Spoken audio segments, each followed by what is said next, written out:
did I forget to mention how much I love the music in here? Hello guys, this is UniversalGiant and welcome back for more of Let's Play Pokémon SoulSilver. Last time, we explored just about as much of the cliff cave as we could stand to explore, and we're going to be starting off this one with a fairly difficult fight. Who do I want to go into this with? Yeah, give Duster a shot. Because whenever you see a pair of ace trainers, know that you're in for a very difficult battle. At least more difficult than the ones that you're used to fighting. At least I remember this one kicking my ass a couple of times. Thumb and Kai, the Electabuzz and Magmar, level 25 each. Do not underestimate these guys. Now, what do I want to use? I suppose I'll take out the Electabuzz first, because I know Houndoom can absorb Magmar's fire-type attacks. And we'll double team on Electabuzz, I suppose. Which is a good thing, because Magmar used Protect. And they're both raising their special defense. See, this is the difficult thing about fighting a double team of ace trainers. They know how to... Critical hits, sweet. I'm pretty sure that would have done like a third as much as it did because of the light screen if I didn't crit through it. But... these double teamers, they know how to double team. I'm afraid of hitting this guy with a physical move because it probably has Flame Body as an ability and that will cripple Duster's strength. But you can see how little that Dark Pulse did because Light Screen raised their special defense 2 stages for the next few turns and Duster is burned. Oh boy, he's not going to be doing much of anything for us, but as long as Dark Pulse is able to do something here, and Quick Attack, why not? Let's get a knockout. If we can get a knockout. Protect, Detect, all of these moves that protect your Pokemon for a turn. The CPU loves to use it at every possible opportunity, whether or not it actually accomplishes anything. Here, he's actually building up residual damage on Duster because he's taking an 1/8 of his max HP at the end of every turn due to his burn. But usually it'll just use Protect for no reason. And nothing upsets a player more than artificially lengthening a game like that. But what are you gonna do? Double level up! And both of them are on screen at the same time. Look at those stat increases. Way to go, Duster. They give good money too. And before I forget, let's heal that burn off with the Roust Berry. Haven't used one of these before. Feeling really good about having ground for those berries off screen. It's really paying off. But you can see, since it's now 6 o'clock, everything has gotten a little bit more red because the sun's setting. And we got to the Safari Zone a lot more quickly than I remembered we would. Now here's an interesting item that isn't really that useful unless you're using it for a specific reason. The Lagging Tail. It ensures that the user moves much more slowly than usual. I'm not sure by just how much. But I suppose it could be used on a Trick Room team or something, which I'll explain much later on when we get the TM for it. Do I want Duster to stay in front because he is kind of low on health? Guess we'll give Crunch a go. This double battle is not nearly as difficult from what I recall, but it may very well kick my ass, we'll see. Stranger things have happened. Young couples. They don't know what they like. There's the evolved form of Shelter, Cloyster! So let's see. Somebody suggested this to me. If I can't use it here, can I? So let's see. I don't want to have Lupus in here because he's weak to all of their stabs, really. I guess we'll get HCB in here, and Crunch, since I don't want you to surf against my guy, let's try Ice Fanging Onyx. If this Ice Fang doesn't knock it out, I'll get to show off that strategy somebody recommended to me. I feel bad for forgetting what your name was. That'll make it a little bit more difficult to pull off. What I could try doing if I really wanted to... Yeah, I don't want to risk HCB getting hit by one of these. Do I?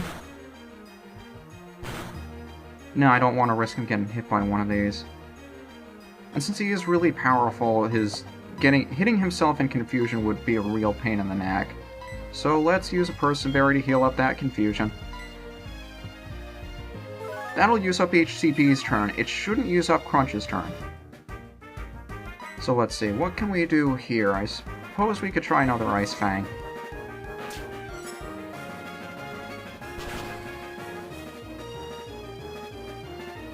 Rock Tomb we've seen before, I think. Not the strongest rock move in the world, but always lowers the Pokemon speed. And Aurora Beam. Nice Ice-type move. May also lower your attack. Oh jeez, these guys are really being a pain in the neck in terms of debuffing our stats.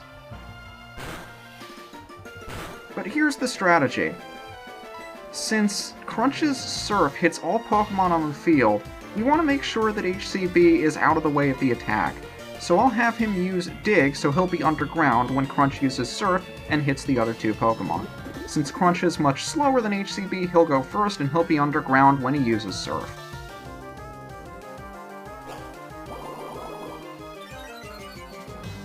So let's see how this strategy works out. Cloyster's definitely going to resist the hit. A lot less than I thought he would.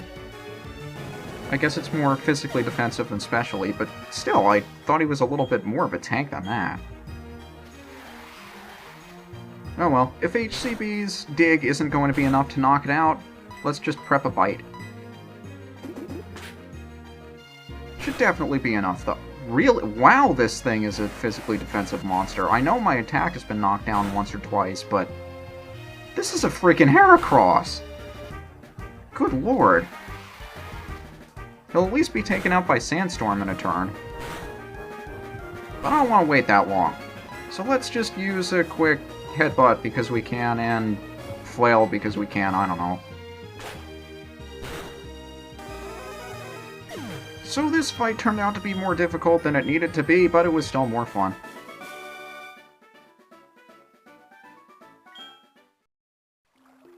And now we can actually make our way straight to the Safari Zone. No more trainers in our way.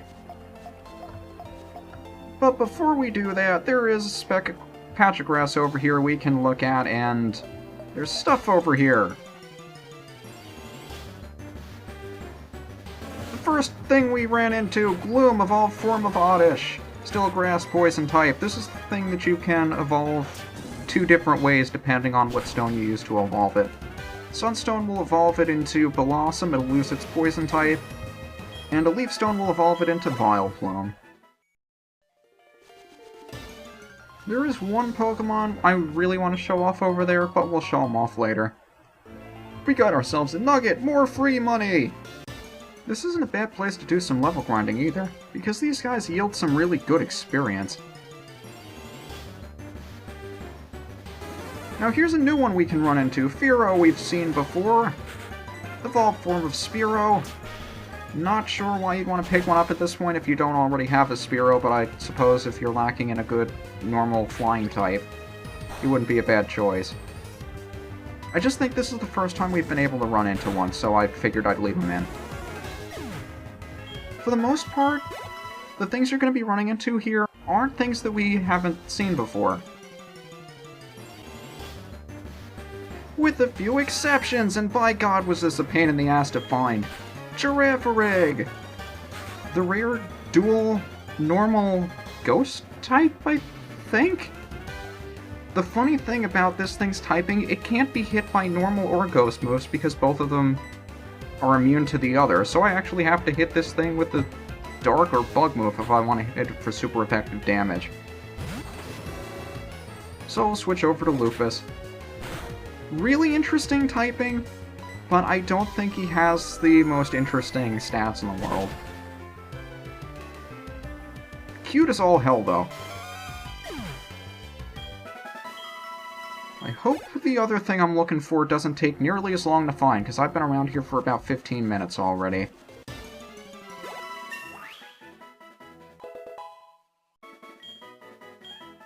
Hooray, level up for Duster, he can learn Slam now.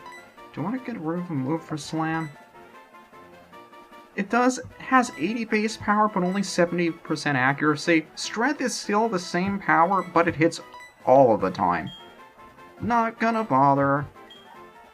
Wait, I thought I was getting rid of the... Whoops. I'm still looking for that gosh darn thing. You know what, I don't have the time to bother. It's a Diglett, fast ground type. Finally arrived at the Safari Zone. It feels like I spent an eternity doing nothing but stalling. You sell stuff. Like, ooh, these are really interesting things I wouldn't mind. Nest Ball works especially on weaker Pokemon. It's dependent on a multiple of your level. Dusk Ball's probably the best Pokeball you can find in the game. I'll buy 10 just for the sake of it. And I'll pick up a couple of Quick Balls just in case we happen to run into Entei and Entei and Raikou, because this thing has a higher catch rate if used on the first turn, and those guys like to run away a lot. And I believe we also picked up a Pearl to sell, so there's no reason for us to hang on to that. As well as the Nugget. She'll give us money for them just like anybody else would. Who else we got to talk to around here? This is a really lively place. A lot going on. Pokemon drinks. Oh, you sell vitamins here as well. Still too expensive for my taste. I prefer using them or selling them. I don't think looking like a Slowpoke is necessarily a good thing, but whatever suits your fancy. Aw, he made a song up about this place. No kidding, she's not a talker. And neither is her Kangaskhan. I love that. And Cameron's there again. We'll talk to you soon. Actually, we'll talk to you right now, buddy. Hello. I can't resist getting a picture taken whenever the opportunity presents itself. Serves as a nice memory of all the places we've been to. I have to go ahead and look at all those things later eventually. Aww. For those of you that don't know, Jigglypuff's Japanese name is actually Purin, which is why it's saying poo-poo. At least I assume that. I have to heal these guys up real quick, though. But as you can imagine, there's plenty for us to do here at the Safari Zone. A little bit more than we probably should be, but of course we have to explore just a little bit. I'm gonna try not to spend too much time in there, though, and just do the interesting stuff, which isn't all that much, but it's still somewhat interesting. It's a good place for you to find a ton of Pokemon that you can't find elsewhere. But for me to take time and list them all would just... You think this video is going to be long? Owner aptitude test? Sure, why not? Baoba was going to explain to us that we should be catching a Geodude for him in the Safari Zone if we want to get something cool. I suppose we should. I've been here before, but why the hell not? You get 30 Safari Balls, if you run out of balls, you run out of time, you can't be there anymore. I'll explain the battle mechanics when we actually get in there. And this is another really interesting feature that we can't use quite yet. This is the one thing that's going to set this Safari Zone apart from anywhere else we've been to. I forget what these guys are. And maybe they'll become more relevant later. Let's check out the Safari Zone. Of course, it costs 500 Pokédollars to get in here every time because they're money grubbers. What's the term for that? Money grubbers?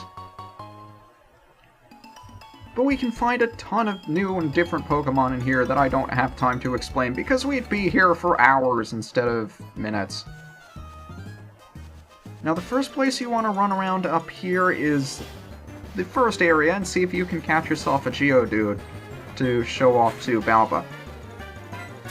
But I'll show off the battle mechanics when we actually... Well, I actually don't show off the battle mechanics. I don't really enjoy using them. Now, when you have somebody in the Safari Zone here, you can either throw a ball at it, throw bait at it, which will it'll decrease its catch rate, but also decrease its frequency of running away. You can throw mud, which does the opposite, makes it easier to catch, but it runs away more often. I just like going straight for the ball.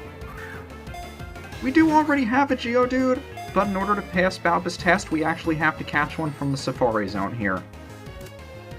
That makes my job easier. Safari Zone balls have the same catch rate as Great Balls.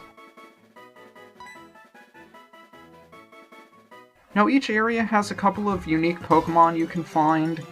I'm not going to be here long enough to see all of them. I'm sure you... I don't know, maybe I'll put a link in the description of all the places you can find Pokemon, all the different kinds of Pokemon you can find around here. I don't remember what the names of each of these areas are, but you can find a ton of different Pokemon around here. I'll only be catching the ones that are interesting. To me. Maybe not to you. I'm also pretty sure that there aren't any items you can find in here, but that I'm not 100% sure on either. I've never actually gone looking for items. But in this particular kind of Safari Zone, you can find 6 different terrains, and each of them have different Pokemon you can find, which change depending on the time of day as well. You can also surf for Pokemon, you can fish for Pokemon, there are a lot of different ways you can go about it. Maybe I should show off a couple of ones you can surf for here. There are some really interesting Pokemon you can surf for that would be either very difficult or almost unobtainable otherwise. Let's give it a shot, see what we can find by surfing if the game would let me. I didn't think the grass extended that far. Sentret! Take a quick look. You can also see on the bottom screen we can retire whenever we like, which would mean just outright leave the place. Of course, there's no reason for you to do that, because why would you spend the money? But if you want to leave, you can leave. Nothing's stopping you. I just don't want to spend too much time in here, but you can see this area is kind of blocked off. That won't be explained until we pass the test and give Baoba our Geodude. But each area has its own types of Pokemon you can run into. Off the top of my head, I don't remember what the best places are to find specific ones. And if you come back to this place with the National Dex, in addition to a lot of other mechanics I'd like to show off, Lickitung, I'll catch you just because I can and you're cool. Normal type. But there are a lot of Pokemon that you couldn't catch otherwise available here after you get the National Dex. I want to make sure we get through all 6 areas before I run out of time. I mean, I like spending as much time in here as possible, but admittedly, the emulator tends to crash if I stay here for too long, which is why I'm going to be going through as much of this place as quickly as possible.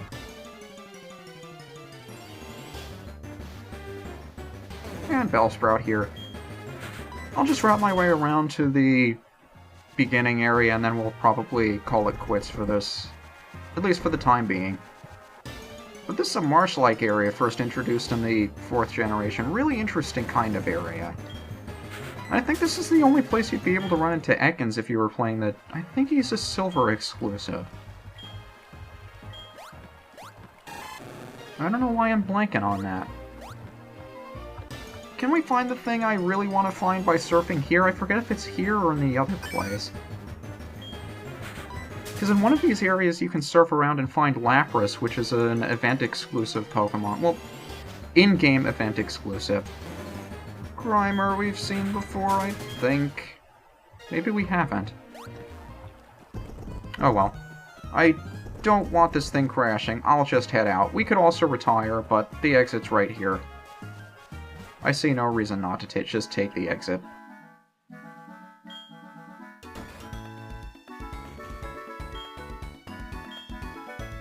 Now, we have to go back and pick up that Geodude, so I'll meet you guys here. If we show Baoba the Geodude we caught, he'll tell us there's a second test, but becoming an owner? Oh, that's really awesome, but we have to wait a little bit longer. So, I guess we'll wait another day until he gives us a phone call or something. Gwenna's calling us.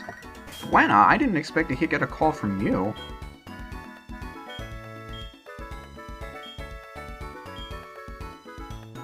Really? Mary's first Pokemon was a drought? Oh, that's kind of cool.